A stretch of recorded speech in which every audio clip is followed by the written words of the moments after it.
Assalamualaikum warahmatullahi wabarakatuh. Semoga semua kebaikan terlimpah kepada kita semua.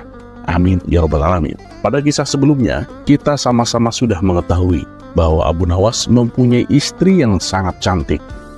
Bagaimana tidak? Istrinya adalah kembang desa yang pernah menjadi rebutan di kampungnya. Dan meskipun sudah diperistri oleh Abu Nawas, para pria masih saja menggodanya. Hingga akhirnya Abu Nawas pun mengerjai mereka. Walhasil para pria tersebut menjadi kapok berurusan dengan Abu Nawas. Dan ternyata kejadian itu terulang kembali. Kala itu ada saudagar kaya dari negeri seberang datang ke kota Baghdad untuk berniaga. Saudagar tersebut terkenal dengan mata keranjangnya, sehingga apabila melihat wanita cantik, ia berusaha untuk memilikinya. Suatu ketika tanpa sengaja, ia melihat istri Abu Nawas yang sedang berjalan pulang dari pasar. Si saudagar tersebut sangat terpesona melihat kecantikannya. Segera saja si saudagar itu mencari tahu siapa gerangan wanita yang baru saja dilihatnya. Setelah bertanya kepada warga setempat, barulah ia mengetahui bahwa wanita itu adalah istri Abu Nawas. Tanpa menunggu lama, ia segera mendatangi rumah Abu Nawas. Setibanya di sana, terlihat Abu Nawas sedang duduk santai di depan rumah. "Hei, kamu Abu Nawas itu kan?" tanya si saudagar. "Iya, bener. Anda ini siapa ya?" tanya Abu Nawas. "Kenalin, aku saudagar yang paling kaya dari negeri seberang," jawab si saudagar. "Oh, dari mana kau tahu namaku? Padahal aku nggak mengenalmu. Terus apa keperluanmu datang kemari?" tanya Abu Nawas kembali. "Begini Abu Nawas, aku perhatikan kehidupanmu itu susah. Rumahmu juga kecil dan jelek lagi. Aku punya tawaran untukmu supaya hidupmu menjadi kaya," kata si saudagar. "Oh ya? Apa itu tawarannya?" tanya Abu Nawas. "Begini, istrimu kan cantik. Kasihan dia tinggal di rumah jelekmu ini. Kalau kamu bersedia, ceraikan dia dan aku akan menikahinya.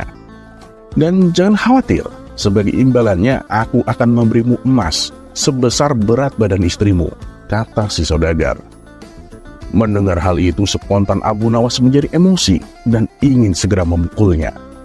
Akan tetapi ia berusaha menahan emosinya. Abu Nawas pun hanya terdiam sembari menghela nafas. "Gimana Abu Nawas? Kamu masih bingung ya? Baiklah, begini saja. Bagaimana kalau emasnya aku beri 2 kali lipat dari berat badan istrimu?" tanya si saudagar. Menyadari tamunya adalah saudagar mata keranjang, muncullah di benak Abu Nawas untuk mengerjainya. Kemudian ia berkata kepada si saudagar, "Ya kalau aku sih setuju saja. Tapi tunggu ya." "Bener nih Abu Nawas. Lalu aku tunggu sampai kapan?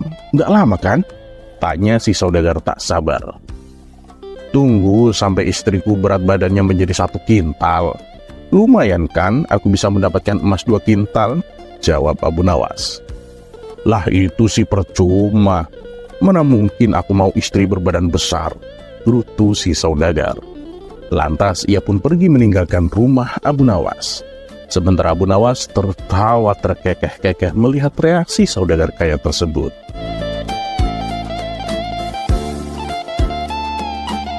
Terlepas apakah cerita ini adalah cerita fiksi atau kenyataan, teruslah berbuat kebaikan. Karena ketahuilah, kita mungkin tahu berapa umur kita sekarang, tapi tak ada yang tahu berapa sisa umur kita. Dan seperti biasa, terima kasih. Wassalamualaikum warahmatullahi wabarakatuh.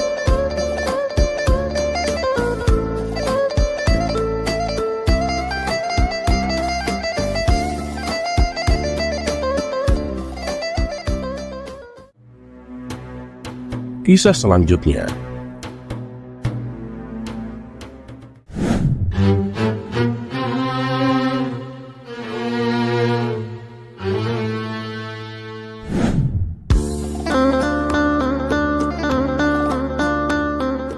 Assalamualaikum warahmatullahi wabarakatuh. Semoga semua kebaikan terlimpah kepada kita semua. Amin ya rabbal alamin. Kisah kecerdikan Abu Nawas dalam mengungkap kasus jubah misterius ini bermula ketika Baginda Raja terlihat sangat gembira karena beberapa hari lagi seluruh rakyat akan menyambut hari jadi kerajaan.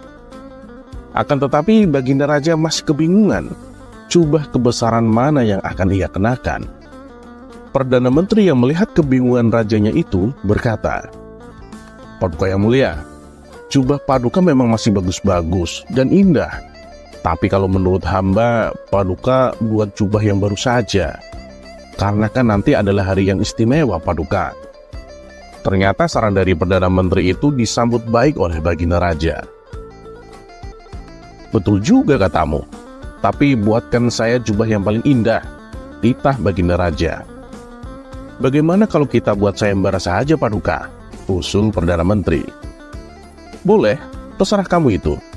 Pokoknya urusan ini aku serahkan padamu," balas Baginda Raja. Maka Perdana Menteri segera berkeliling kota dan mengumumkan sayembara tersebut, di mana isi sayembaranya adalah barang siapa yang bisa membuatkan jubah paling bagus untuk Baginda Raja akan diberikan hadiah yang besar. Pada keesokan harinya setelah pengumuman, datang 2 orang ke istana. Di hadapan Baginda Raja, mereka mengaku sebagai penjahit yang profesional. Mereka juga mengaku bahwa pelanggannya hanyalah dari kalangan raja-raja. Karena penampilannya mereka meyakinkan, Baginda Raja tertarik dan mempercayainya. "Ya sudah, sekarang coba kasih tahu aku, jubah model apa yang akan kalian buat untukku?" tanya Baginda Raja. "Kami akan membuat jubah dari benang emas, Paduka. Pasti penampilan Paduka nanti akan terlihat kemilu dan berwibawa," jawab kedua orang itu. "Wah, menarik sekali. Ini pasti akan menjadi jubah terbaik yang pernah aku miliki," gumam Baginda Raja sambil membayangkan jubah emas. "Baiklah, apa saja yang kau butuhkan?" tanya Baginda Raja. "Kami butuh 5 kantong emas, Paduka. Nanti emas-emasnya akan kami pintal menjadi benang untuk membuat jubah," jawab mereka. Baginda Raja pun menyetujuinya dan menyiapkan kamar untuk mereka. Setelah 2 hari berlalu, Baginda Raja sudah tak sabar ingin melihat jubah emasnya. Kemudian ia memerintahkan Perdana Menteri untuk menemui 2 orang tersebut. "Coba kau periksa, apakah jubahku sudah jadi atau belum?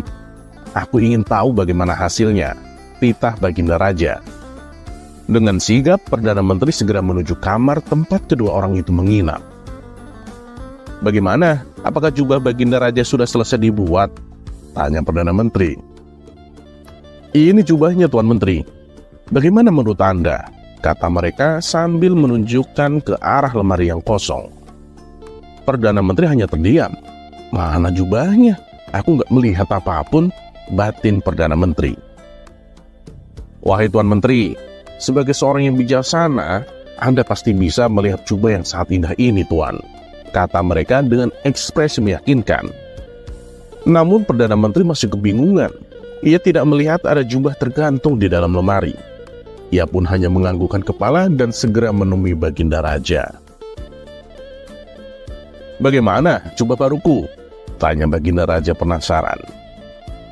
"Kalau ini lebih baik Paduka lihat sendiri, biar Paduka yang menilai," jawab Perdana Menteri dengan gugup. Karena penasaran, Baginda Raja segera menemui kedua orang tersebut. Saat Baginda Raja menanyakan jubahnya, mereka pun menjawab hal yang sama. "Lihatlah Paduka yang mulia, jubahnya sangat indah dan menawan. Sebagai seorang raja yang bijaksana, tentu Paduka bisa melihatnya." Hal ini membuat Baginda Raja juga kebingungan. Pasalnya ia tak melihat ada jubah yang tergantung di dalam lemari. Kemudian Baginda Raja menoleh ke arah Perdana Menteri untuk meminta pendapatnya. Perdana Menteri pun hanya menganggukkan kepala dan mengatakan jubah tersebut sangat indah. "Wahai Paduka yang mulia, berhubung jubahnya sudah jadi, apakah Paduka bersedia memakai jubah ini?" tanya mereka. Dengan masih dalam keadaan bingung, Baginda Raja pun melepaskan pakaiannya. Sementara kedua orang itu membantu mengenakan jubahnya. Ketika Baginda Raja melihat ke arah cermin, ia sama sekali tidak melihat jubah barunya. Namun ia berpura-pura percaya bahwa jubah tersebut berada dan melekat pada tubuhnya. Karena ia tak mau dianggap sebagai raja yang tak bijaksana. Setelah pekerjaannya dianggap selesai, kedua orang itu pun pamit pulang dengan membawa hadiah dari sayembara, ditambah 5 kantong emas yang katanya akan mereka buat menjadi jubah emas. Dan pada keesokan harinya, datanglah Abu Nawas ke istana. Baginda Raja pun menyambut Abu Nawas dengan mengenakan jubah barunya. Seketika Abu Nawas terkejut melihatnya. "Wahai Paduka yang mulia, kenapa Paduka telanjang?" kata Abu Nawas. "Apa kau bilang, Abu Nawas? Ini loh jubah emas terbaikku. Jubah ini dibuat oleh penjahit profesional," bentak Baginda Raja.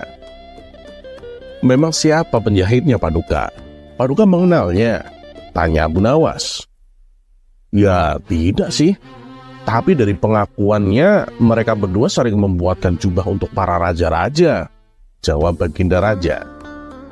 Mengetahui rajanya telah tertipu, Abu Nawas tak tinggal diam.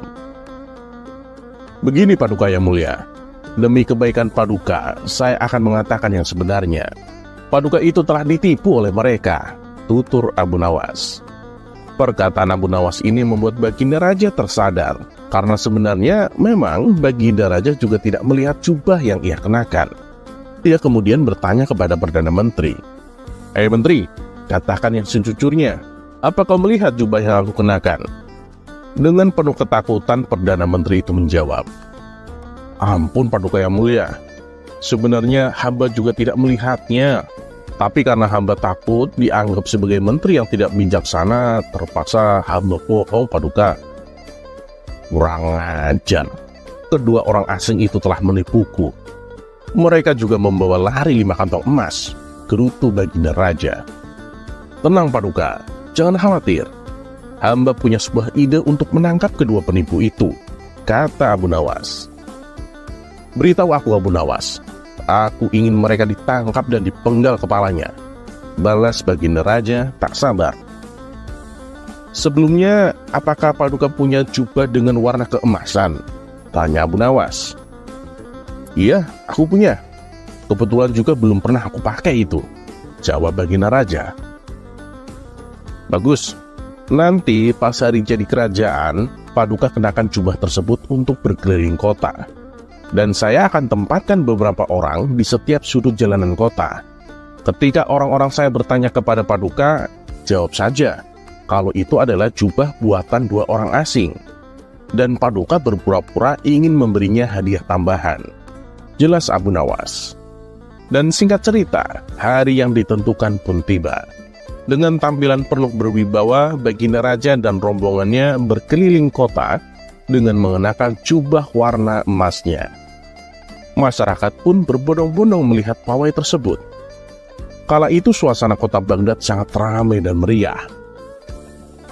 Seperti yang telah direncanakan, ketika Baginda Raja melewati sudut kota, beberapa orang suruhan Abu Nawas berteriak kepada Baginda Raja, "Wahai Paduka, jubah Paduka indah sekali."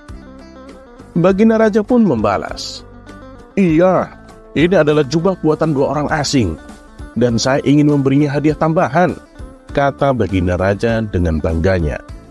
Begitulah seterusnya, setiap melewati sudut jalanan kota, Baginda Raja membalas dengan perkataan yang sama. Rupanya ide Abu Nawas ini membuahkan hasil.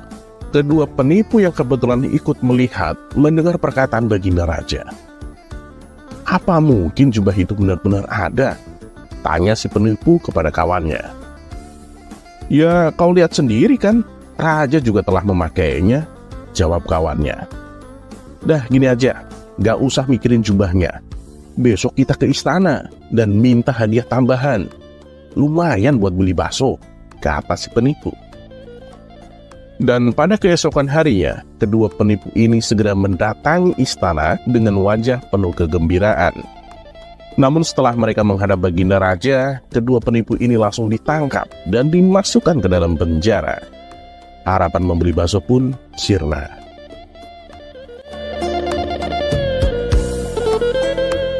Terlepas apakah ini adalah cerita fiksi atau kenyataan, sebagai seorang yang beriman, sudah seharusnya kita jangan sampai hanya karena takut kehilangan sebutan, akhirnya membenarkan sesuatu yang salah dan menghalalkan sesuatu yang haram. Semoga bermanfaat dan seperti biasa, terima kasih. Wassalamualaikum warahmatullahi wabarakatuh.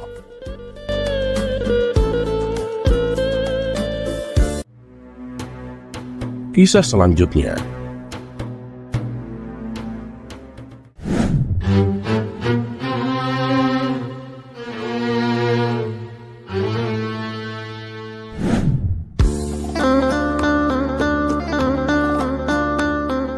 Assalamualaikum warahmatullahi wabarakatuh. Semoga semua kebaikan terlimpah kepada kita semua. Amin ya rabbal alamin. Sungguh sebuah kisah yang sangat unik dari seorang sufi yang cerdik, Abu Nawas. Tetap bisa tenang menemukan solusi jitu, walaupun dalam situasi genting dan penuh tekanan. Dan kisah ini bermula ketika situasi di kampung Abu Nawas sedang marak pencurian. Beberapa tetangga Abu Nawas sudah menjadi korbannya. Pelakunya terbilang sangat nekat, sebab ia beraksi hanya seorang diri. Namun apabila ada yang berani melawan atau menghalang-halangi, si pencuri tak segan-segan untuk melukai, bahkan membunuhnya. Tentu saja hal ini membuat resah para warga. Berbagai upaya sudah dilakukan untuk mengungkap siapa pelakunya, tapi si pencuri sangatlah cerdik, sehingga identitasnya sulit untuk diketahui. Akhirnya para warga meminta bantuan istana supaya kampungnya dijaga.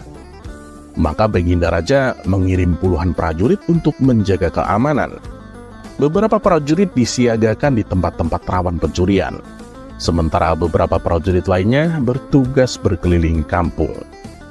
Namanya saja pencuri cerdik, ia bisa dengan mudah menyelinap tanpa ketahuan. Dan kali ini, rumah Abu Nawas yang akan menjadi sasarannya. Saat tengah malam tiba, si pencuri memanjat atap rumah Abu Nawas. Sang istri yang masih terjaga menyadari kehadiran si pencuri. Ia pun segera membangunkan Abu Nawas. "Suamiku, di atap rumah kita sepertinya ada orang," kata saat istri kepanikan. Abu Nawas pun terkejut dan terbangun. "Gimana nih? Apa yang harus kita lakukan?" tanya sang istri. Sejenak Abu Nawas terdiam. Kalau ia melawan, itu tidak mungkin. Bisa-bisa ia mati terbunuh, pikir Abu Nawas. Di saat suasana sedang genting itu, tak menyurutkan Abu Nawas untuk kehilangan akal cerdiknya. "Aku punya ide, kamu turuti saja perintahku," kata Abu Nawas kepada istrinya. Setelah Abu Nawas memberitahu rencananya, sang istri langsung mengiyakan. Kemudian dengan suara lantang, sang istri berkata, "Suamiku, ini karung isinya uang semua. Dari mana kau mendapatkan uang sebanyak ini?" Abu Nawas pura-pura emosi dan menjawab, "Tengah malam begini, kamu membangunkan aku hanya untuk menanyakan asal uang itu?" Sang istri kembali berkata, "Iya, karena aku penasaran, uang sebanyak ini kau dapat dari mana?" Abu Nawas pun membalas, "Dulu, semasa muda, aku ini perampok yang paling ditakuti. Nah, uang itu hasil rampokanku." "Ah, aku gak percaya. Kamu pasti bohong," ujar sang istri. "Istriku, jika kamu tahu rahasianya, pasti kau akan percaya," tutur Abu Nawas. "Ya, cobalah kau ceritakan. Aku ingin tahu," timbal istrinya. "Aku akan kasih tahu, tapi kamu jangan bilang siapa-siapa. Kalau sampai rahasia ini didengar oleh orang, apalagi kalau si pencuri sampai dengar, dia bisa menggasak semua uang kita," ujar Abu Nawas. "Iya, tenang, aku nggak akan mengatakan kepada siapa-siapa," balas istrinya. "Begini istriku, jadi dulu waktu aku merampok, aku memanjat atap rumah yang akan aku satroni. Terus aku melihat ke atas langit. Apabila bulan belum muncul, aku akan menunggunya," kata Abu Nawas. "Menunggu bulan? Untuk apa?" tanya istrinya pura-pura penasaran. "Justru disinilah rahasianya. Apabila bulan sudah muncul, aku akan terjun dari atap rumah, tapi dengan mengucapkan mantra 3 kali.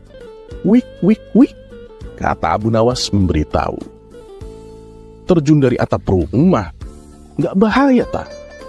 Tanya sang istri. Ya enggak lah, aman. Dengan mantra itu, cahaya bulan akan membuatku melayang dan jatuh perlahan. Itulah kenapa aku menunggu bulan muncul. Dan dengan mantra itu juga, aku bisa masuk ke dalam rumah orang tanpa bisa dilihat siapapun. Dan aku bisa menggasak semua hartanya tanpa ketahuan, kata Abu Nawas menjelaskan. Sementara si pencuri yang ada di atap rumah Abu Nawas menguping pembicaraan mereka berdua. Wah, keren juga caranya. Ampuh mantranya.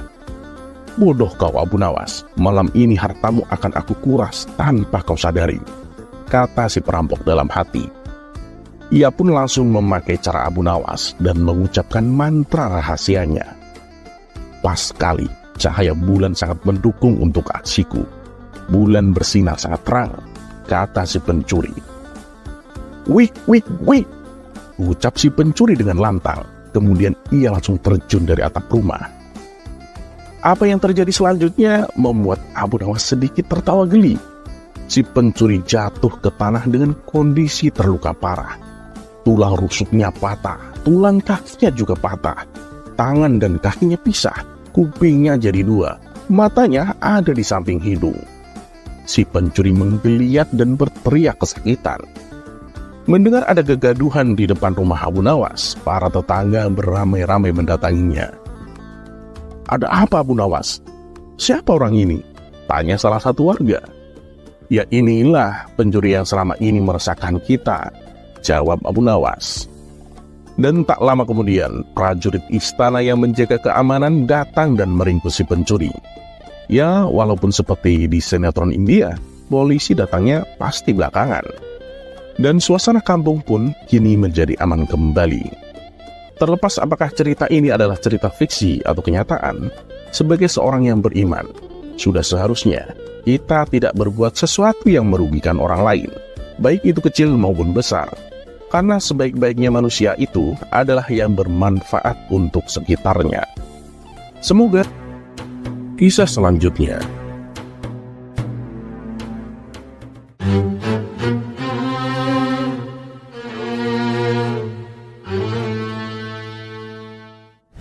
Pada kisah sebelumnya, kita sudah berkenalan dengan salah satu murid Abu Nawas yang cerdik tapi agak sedikit badung. Dan yang lebih anehnya lagi, ia nggak mau masuk surga. Dan pada kisah kali ini, kita akan menghadirkan kembali murid fenomenal itu. Jadi langsung saja kita sambut Ali Mustafa. Kisah ini bermula pada suatu ketika di sela waktu senggangnya, Abu Nawas berdiskusi dengan Ali Mustafa. Si Ali bertanya, "Tuan Guru, ada sesuatu yang mengganjal pikiran saya, Tuan. Kalau memang benar para guru itu orang-orang yang pintar, lantas mengapa bukan mereka yang menjadi pemimpin dunia? Dan mengapa pula bukan mereka yang menjadi orang-orang kaya?" Abu Nawas hanya tersenyum. Tanpa mengeluarkan sepatah kata pun, ia lalu masuk ke ruangan dan keluar sambil membawa sebuah timbangan. Timbangan tersebut lantas diletakkannya persis di atas meja. "Wahai anakku, Ali, kamu tahu kan ini adalah sebuah timbangan yang biasa digunakan untuk mengukur berat emas. Timbangan ini mampu menampung sampai 5 kilo emas. Berapa harga emas seberat itu, Ali?" tanya Abu Nawas. "Emas 5 kilo? Kira-kira sekitar 100 dinar, Guru," jawab Ali Mustafa. "Baiklah anakku, sekarang coba bayangkan. Seandainya ada orang yang datang kepadamu membawa timbangan ini dan ingin menjualnya seharga emas 5 kilo. Apakah kamu mau membelinya?" tanya Abu Nawas kembali. "Timbangan ini kan harganya cuma 10 dinar, Guru." "Ya, saya nggak maulah. Lagian mana ada yang mau, Tuan Guru," jawab Ali Mustafa. "Nah Ali, sekarang kamu sudah mendapatkan pelajaran. Ketahuilah bahwa kalian, para murid, itu seperti emas. Dan kami, para guru, adalah timbangan akan bobot prestasimu. Kalianlah yang seharusnya menjadi perhiasan dunia ini. Satu lagi pertanyaanku, Ali. Jika ada orang yang datang kepadamu dengan membawa sebongkah berlian di tangan kanannya dan seember keringat di tangan kirinya, kemudian dia berkata kepadamu bahwa di tangan kirinya ada seember keringat yang telah ia keluarkan untuk mencari sebongkah berlian itu. Tanpa keringat itu tentu tidak akan ada berlian. Dan dia memintamu membeli keringat itu dengan harga yang sama seperti harga berlian. Apakah kamu mau membeli keringatnya? Tanya Abu Nawas. Tentu saja saya nggak mau, Tuan Guru, jawab Ali Mustafa dengan ekspresi agak sedikit mengerti arah pembicaraan gurunya itu.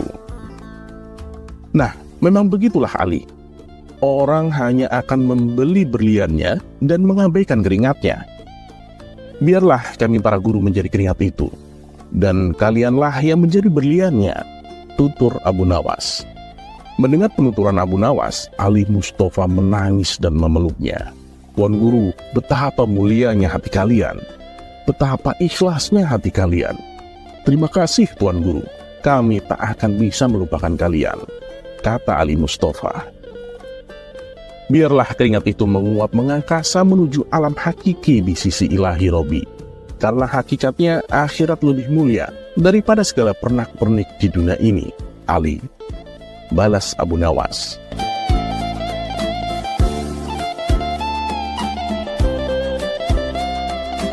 Terlepas apakah cerita ini adalah cerita fiksi atau kenyataan, sebagai seorang yang beradab, sudah sewajibnya kita menghargai segala jasa guru-guru kita, yang artinya semua orang yang mengajarkan ilmu apapun kepada kita, baik secara langsung ataupun tidak. Semoga bermanfaat, dan seperti biasa, terima kasih. Wassalamualaikum warahmatullahi wabarakatuh.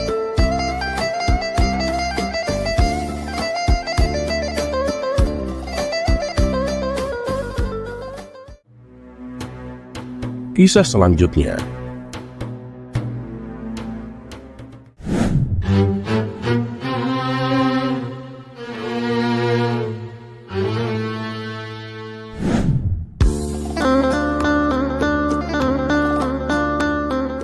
Assalamualaikum warahmatullahi wabarakatuh. Semoga semua kebaikan terlimpah kepada kita semua. Amin ya rabbal alamin. Ada saja akal cerdik Abu Nawas untuk mensiasati hukuman Baginda Raja. Kisah ini bermula ketika suatu hari Abu Nawas berbuat kesalahan yang membuat Baginda Raja murka. Oleh sebab itulah ia pun akan dijatuhi hukuman. Namun karena seringnya lolos dari hukuman yang dijalaninya, kali ini Baginda Raja mempunyai cara lain yang berbeda dari biasanya untuk menghukum Abu Nawas. Kemudian dibawalah Abu Nawas ke tengah alun-alun dengan disaksikan seluruh masyarakat Baghdad. "Hei Abu Nawas," seru Baginda Raja, "atas kesalahan yang kau perbuat, kamu dihukum harus menjadi gembel selama sebulan. Kamu harus tidur di jalanan. Kamu tidak boleh mengemis atau meminta-minta makanan kepada orang-orang. Dan kamu tidak boleh membeli makanan untuk mengisi perutmu," tukas Baginda Raja. "Lalu bagaimana kalau ada orang yang kasihan terus memberiku makanan, Paduka?" tanya Abu Nawas. "Itu juga nggak boleh. Kamu tidak boleh menerima makanan dari orang-orang. Hai masyarakat Baghdad, siapapun yang kedapatan memberi Abu Nawas makanan, maka akan saya hukum seperti Abu Nawas," ancam Baginda Raja di hadapan masyarakat. Seketika Abu Nawas pun tertunduk lesu. Dalam hati ia berkata, "Hukuman macam apa ini? Bagaimana aku bisa mendapatkan makanan? Dan mana mungkin aku bisa bertahan sebulan tanpa makanan? Aku bisa mati kelaparan kalau begini." Kemudian dengan memberanikan diri, Abu Nawas berkata kepada Baginda Raja, "Ampun Paduka yang mulia, bukankah itu sama saja Paduka menghukum mati hamba? Lebih baik hukum gantung saja hamba sekarang, daripada hamba harus mati kelaparan tersiksa." Namun keinginan Abu Nawas ini langsung ditolak oleh Baginda Raja. "Oh, tidak bisa. Aku sudah tahu akal busukmu. Kalau aku penuhi keinginanmu, pasti dengan akal cerdikmu, kamu akan kembali lolos dari hukuman. Dan aku tak mau tertipu untuk kesekian kalinya, ujar Baginda Raja. Sejenak Abu Nawas terdiam. Ia terlihat putus asa dan pasrah menerima keputusan tersebut. Di saat itulah tiba-tiba terbesit di benaknya sebuah jalan keluar yang bisa menolongnya. Ia pun meminta kepada Baginda Raja untuk mengajak keledainya ikut serta selama ia menjadi seorang gembel. Abu Nawas beralasan bahwa keledainya adalah satu-satunya hewan yang paling ia sayangi, bahkan melebihi rasa sayangnya kepada sang istri.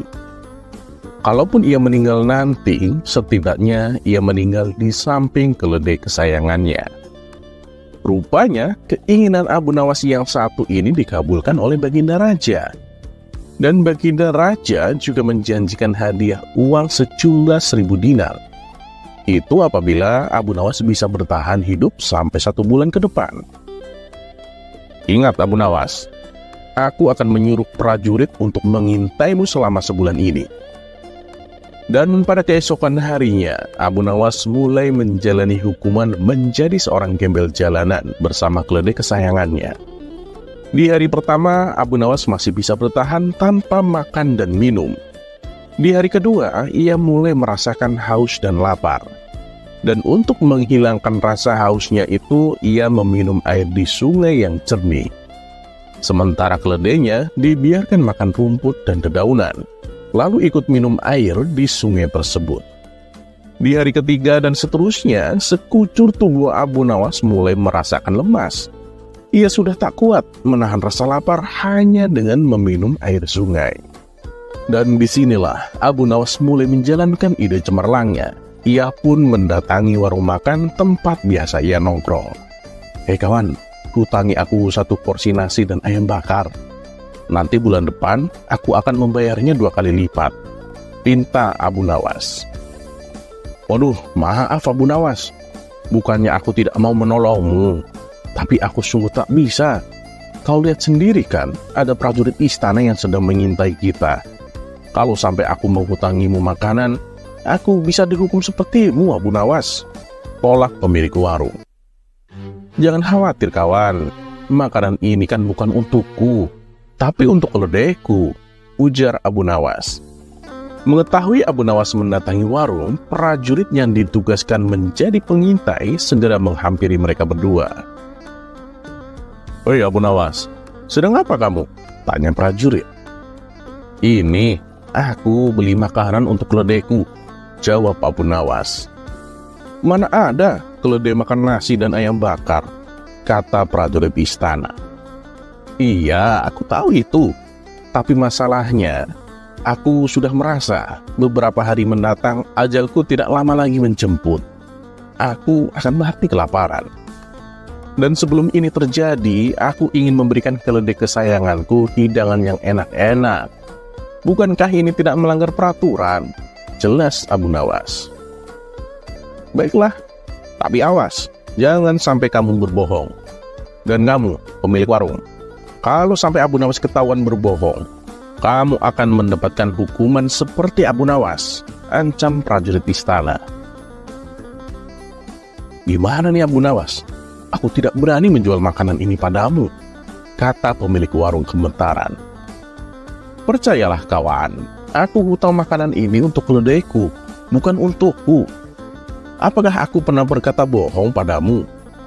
tegas Abu Nawas meyakinkan. Si pemilik warung tahu betul sifat Abu Nawas. Meskipun sering berbuat konyol dan usil, tapi Abu Nawas memang terkenal jujur dan tidak pernah berbohong. Oleh sebab itulah, si pemilik warung pun akhirnya memberi Abu Nawas nasi dan ayam bakar. Hari berikutnya, Abu Nawas kembali mendatangi warung tersebut untuk hutang makanan dengan menu yang sama. Hal ini Abu Nawas lakukan selama 1 bulan lamanya.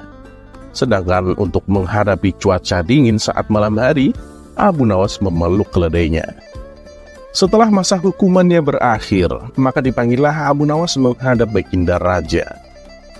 Melihat tubuh Abu Nawas yang malah bertambah gemuk, Baginda Raja menjadi heran.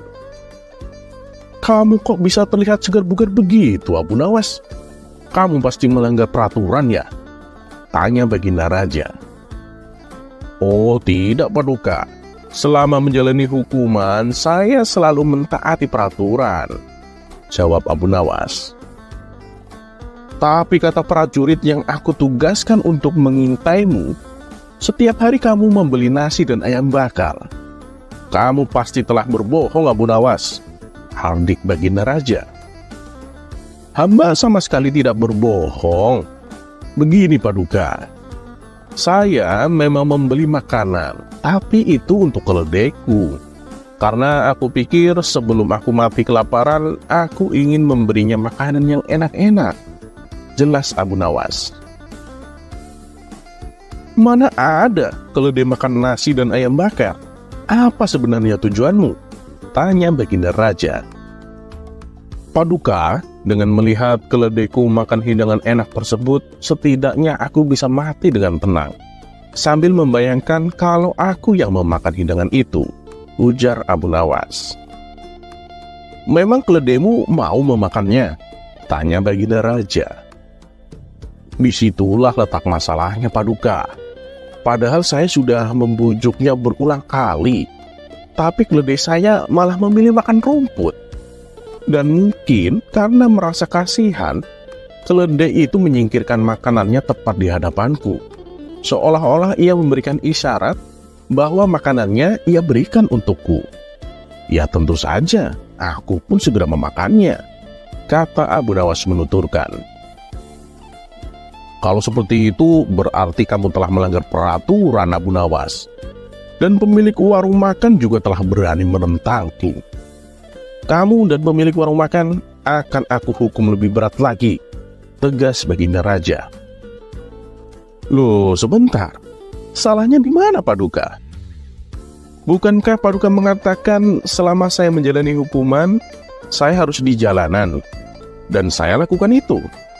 Saya juga tidak mengemis atau meminta makanan kepada orang-orang. Dan saya juga tidak membeli makanan untuk mengisi perut saya. Tapi saya membeli makanan untuk keledai saya. Namun karena ia kasihan, lalu ia memberikannya kepadaku. Bukankah peraturan selanjutnya saya tidak boleh menerima pemberian makanan dari orang-orang? Tapi kalau yang memberi makanan adalah keledai, tentu itu tidak melanggar peraturan kan, Paduka? Kata Abu Nawas beralasan. Mendengar hal itu, Baginda Raja terdiam dan tak sanggup membantahnya. Berkat kecedikan Abu Nawas, ia pun akhirnya berhasil menjalani hukuman tanpa harus mati kelaparan. Dan sesuai perjanjian, Abu Nawas diberi hadiah 1000 dinar. Ia pun segera bergegas pergi ke pemilik warung untuk membayar hutangnya selama sebulan.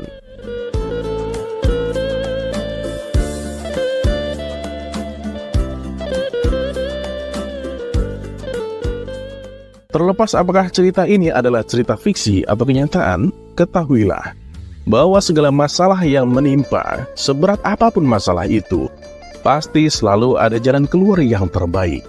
Hanya saja harus dibarengi dengan sabar, berdoa, dan berusaha. Semoga bermanfaat. Dan seperti biasa, terima kasih. Wassalamualaikum warahmatullahi wabarakatuh.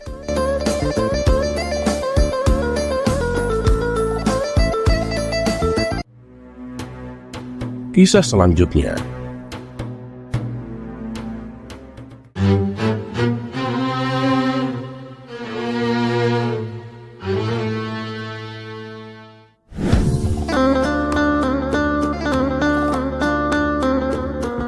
Assalamualaikum warahmatullahi wabarakatuh. Semoga semua kebaikan terlimpah kepada kita semua. Amin ya rabbal alamin. Kisah Abu Nawas kali ini akan menceritakan tentang keanehan pejabat pada masanya. Aneh, tapi mau dikata apa lagi? Memang begitulah adanya. Berikut kisah lengkapnya.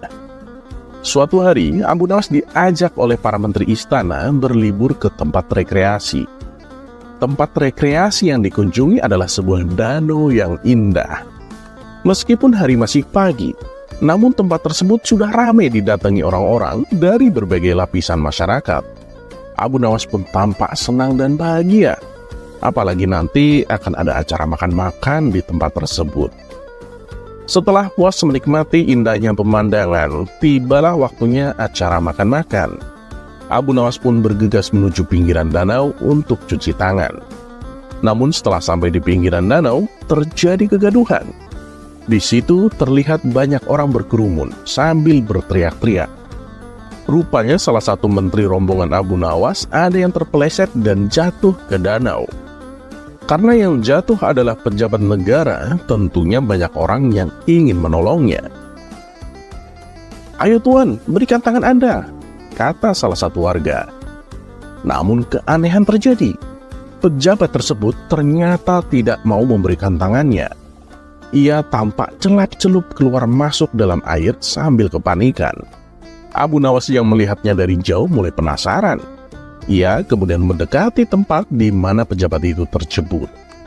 Abu Nawas lantas berteriak kepada orang-orang, "Minggir-minggir, kalian semua nggak tahu cara menyelamatkannya. Lihat saja, ia sudah nggak kuat dan hampir tenggelam. Ia jelaslah yang nggak mau menuruti perkataan kalian. Apalagi dia itu seorang pejabat yang tidak suka dengan kalimat berikan. Ya pastilah ia nggak mau memberikan apapun, termasuk tangannya sendiri. Coba pakai kalimat terimalah, pasti ia mau mengulurkan tangannya. Lihat nih caranya aku menolongnya." Setelah itu Abu Nawas pun menuju tepi danau dan berkata, "Ayo tuan, terima tanganku."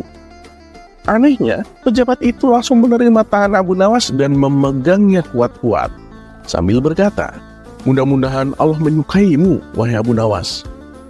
Pejabat itu akhirnya bisa diselamatkan. Ajaib, tapi memang begitulah keadaannya. Terlepas apakah cerita ini adalah cerita fiksi atau kenyataan, sebagai seorang manusia, sudah seharusnya ketika menjadi seorang pejabat, harus selalu memperhatikan rakyatnya.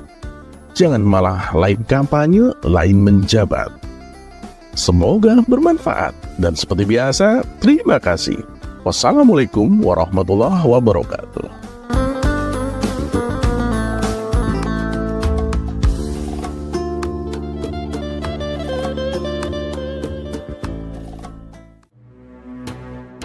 Kisah selanjutnya.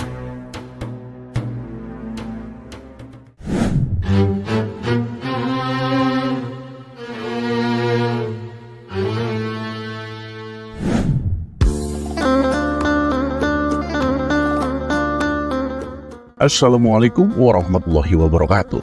Semoga semua kebaikan terlimpah kepada kita semua. Amin ya rabbal alamin. Di suatu malam, sehabis menunaikan sholat isya, Abu Nawas duduk santai di depan rumahnya. "Subhanallah, sungguh indah sekali ciptaan," gumam Abu Nawas sambil terus menatap langit yang bertabur kemilau bintang. Sedang asik-asiknya duduk merenung, datanglah beberapa prajurit kerajaan. "Wan Abu, Anda diperintah menghadap Baginda Raja sekarang juga," kata salah satu prajurit. "Malam-malam begini Baginda Raja memanggilku. Memang gak bisa diundur besok pagi saja?" tanya Abu Nawas dengan nada kesal. "Maaf Tuan Abu, kami hanya diperintah. Dan Tuan Abu harus ikut dengan kami," jawab si prajurit. Karena ini adalah titah Baginda Raja, mau tak mau Abu Nawas terpaksa menurutinya. Maka pergilah Abu Nawas bersama beberapa prajurit kerajaan. Di sepanjang perjalanan, Abu Nawas terus menerka-nerka jebakan apa lagi yang akan Baginda Raja berikan. Sungguh keterlaluan, sampai malam-malam begini masih saja terpikir untuk mengerjaiku, pikir Abu Nawas mulai dongkol. Dan singkat cerita, sampailah Abu Nawas di istana. Ia melihat Baginda Raja sudah duduk menunggunya. "Ya Abu Nawas, kemarilah," ucap Baginda Raja menyambut Abu Nawas. Setelah berdiri di hadapan Baginda Raja, Abu Nawas pun bertanya, "Wahai Paduka, apakah ada sesuatu yang sangat penting hingga malam-malam begini Paduka memanggil hamba?"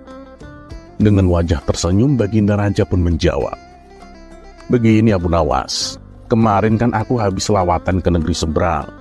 Nah, aku punya oleh-oleh untukmu." Lalu Baginda Raja memberikan bingkisannya kepada Abu Nawas. Dan ketika bingkisan tersebut dibuka, ternyata isinya cincin berlian yang sangat indah. Betapa senangnya hati Abu Nawas. Ia pun merasa bersalah karena sempat berprasangka buruk kepada rajanya. "Paduka, Apa ada tugas baru yang perlu hamba laksanakan? Tanya Abu Nawas dengan wajah semeringah. Nggak ada Abu Nawas, aku mengundangmu kemari hanya untuk memberikan hadiah. Silahkan kamu bawa pulang, balas Baginda Raja. Dengan hati penuh riang gembira, Abu Nawas pun pamit pulang ke rumah.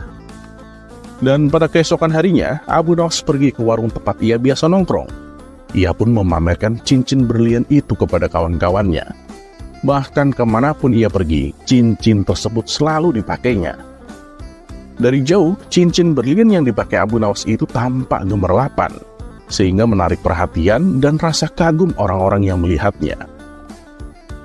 Suatu ketika, Abu Nawas melintas di depan rumah seorang saudagar permata. Sang saudagar begitu terkesima dengan cincin yang dipakai Abu Nawas itu. Belum pernah kulihat cincin seindah itu. Harganya pasti mahal sekali. Ada mungkin 5.000 dinar itu, pikir saudagar tersebut dalam hati. Karena penasaran, saudagar itu pun memanggil Abu Nawas. Hei Abu Nawas, mampir dulu sini. Abu Nawas lalu diajaknya masuk rumahnya dan dipersilahkan duduk di ruang tamu. Ada perlu apa nih Tuan? Tumben sekali menyuruhku mampir, ucap Abu Nawas.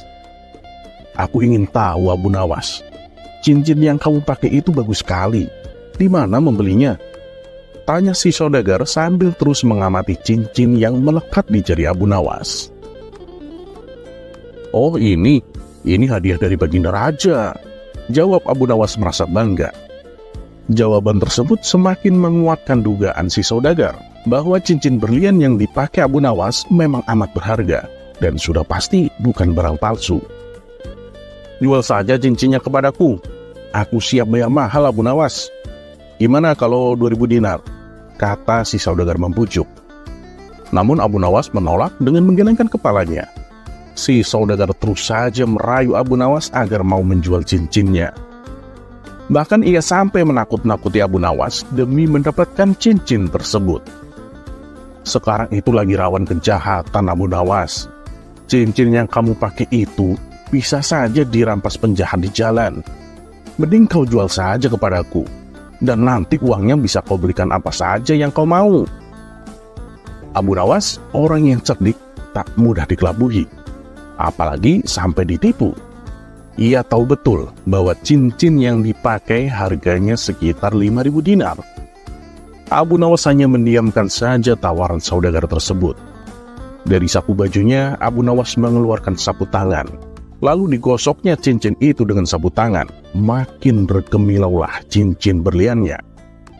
Melihat itu si saudagar semakin berhasrat untuk memilikinya. Yadah Abu Nawas, aku bayar 4.000 dinar, kata si saudagar merajuk. Mana boleh cincin berlian indah begini dihargai 4.000 dinar, ujar Abu Nawas yang akan beranjak pergi. Tunggu Abu Nawas, tunggu sebentar.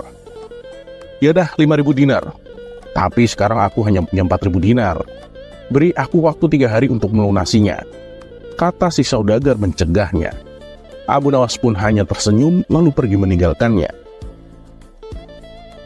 Ketika malam tiba, saatnya bagi Abu Nawas untuk memejamkan mata.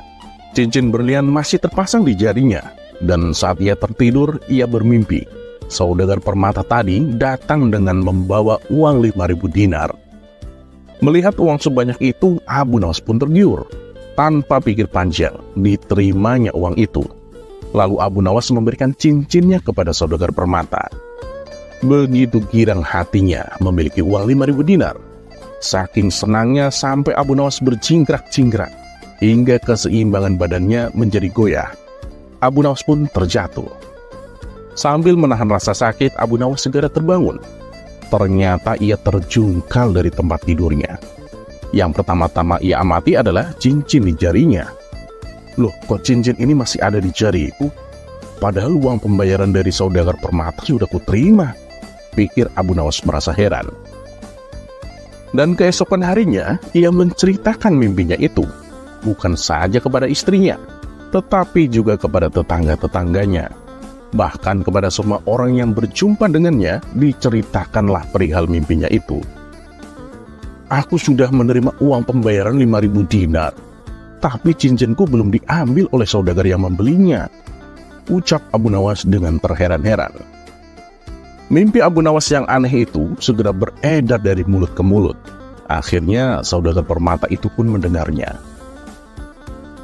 Padahal aku belum merasa memberikan uangnya. Wah, kalau begitu aku berhak mengambil cincin itu, pikir si saudagar permata. Lagian Abu Nawas juga mengaku telah menerima uang pembayaran dariku, lanjutnya dalam hati. Saat itu juga ia berangkat menuju rumah Abu Nawas. Setibanya di sana, ia langsung berkata, Abu Nawas, mana cincin berlian yang sudah kubeli itu?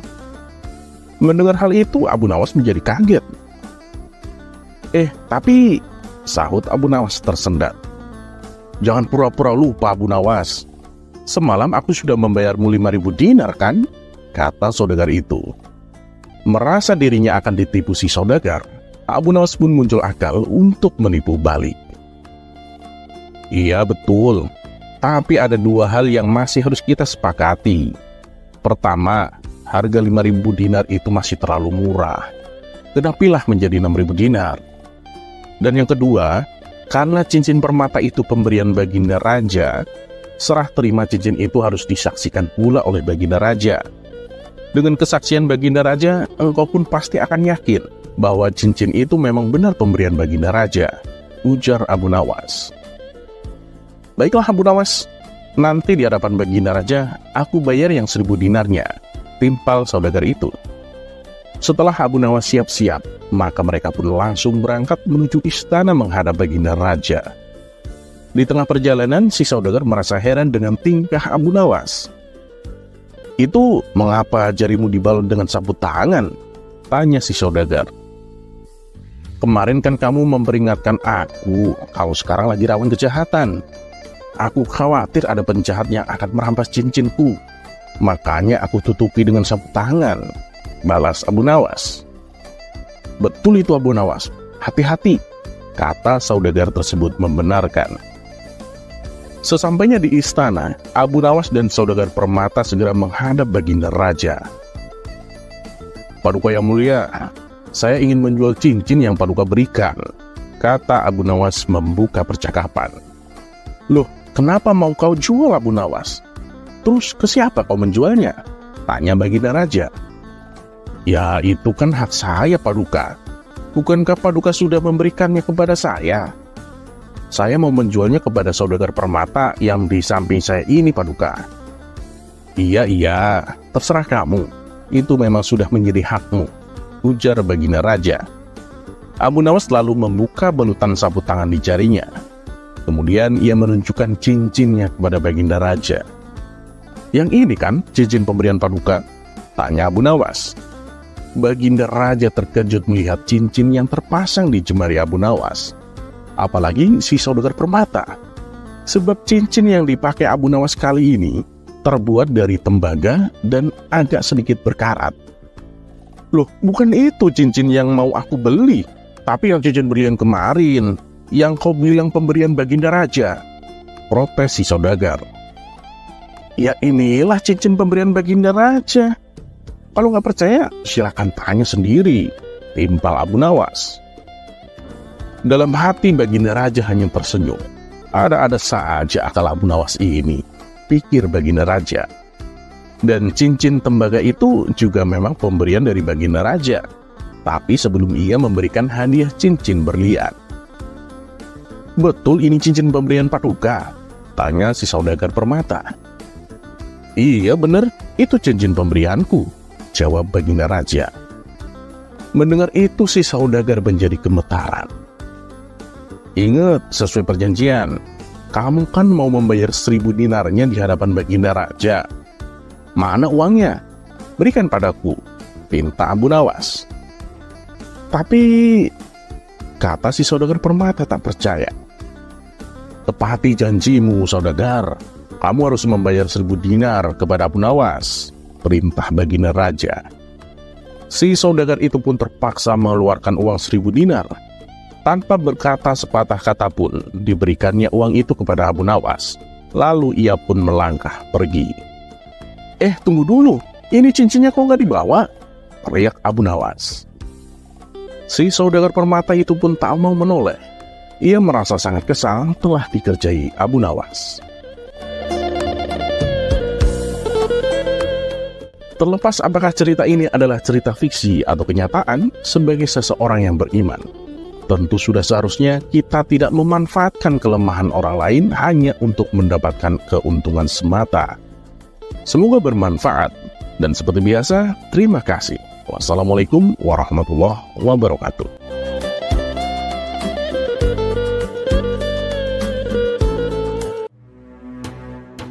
Kisah selanjutnya.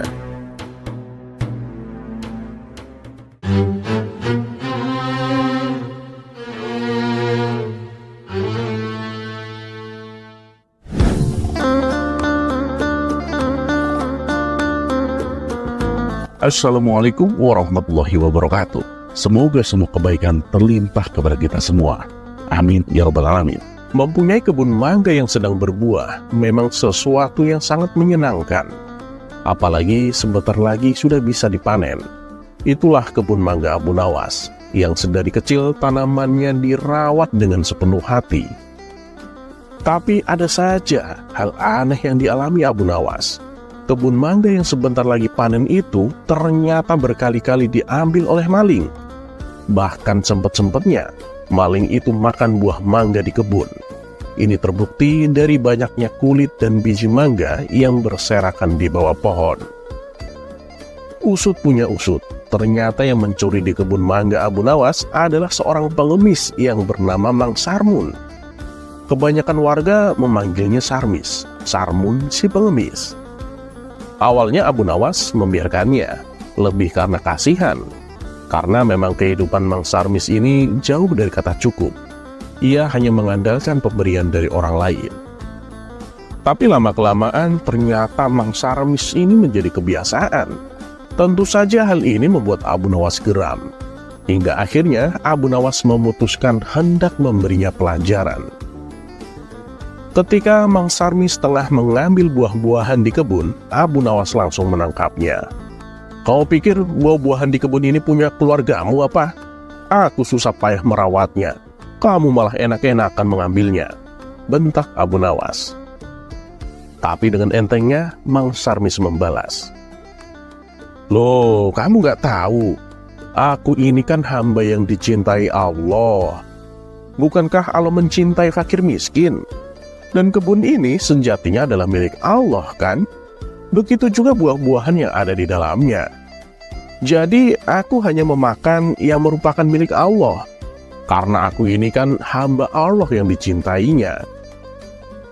Mendengar hal itu Abu Nawas pun hanya terdiam. Karena pada dasarnya apa yang dikatakan Mang Sarmis memang benar adanya. Ia pun lalu melepaskan Mang Sarmis. Rupanya alasan tersebut selalu diucapkan manakala tertangkap basah mengambil buah di kebun Abu Nawas. Dan lagi-lagi Abu Nawas kembali melepaskannya. "Kalau begini terus caranya, panen kebunku bisa rugi," batin Abu Nawas. Setelah berpikir cukup lama, akhirnya Abu Nawas menemukan sebuah ide yang cemerlang. Dan pada keesokan harinya, Abu Nawas membuat tongkat kayu dan dibawa ke kebun miliknya. Setibanya di sana, selang tidak berapa lama, datanglah Mang Sarmis untuk mengambil buah mangga. Meskipun dia melihat ada Abu Nawas di situ, ia tak memperdulikannya sama sekali. Dengan santainya, Mang Sarmis mengambil buah-buahan dan memakannya. Kesempatan ini langsung digunakan Abu Nawas untuk menjalankan rencananya. "Woi, lagi ngapain kamu?" tanya Abu Nawas. "Kamu gak lihat? Hamba Allah ini sedang memakan buah mangga milik Allah. Apakah ada yang salah?" kata Mang Sarmis balik bertanya. "Oh enggak, gak ada yang salah kok," balas Abu Nawas. Akan tetapi tiba-tiba Abu Nawas memukulnya dengan tongkat kayu yang sudah ia siapkan dari rumah. Sontak Mang Sarmis menjerit kesakitan.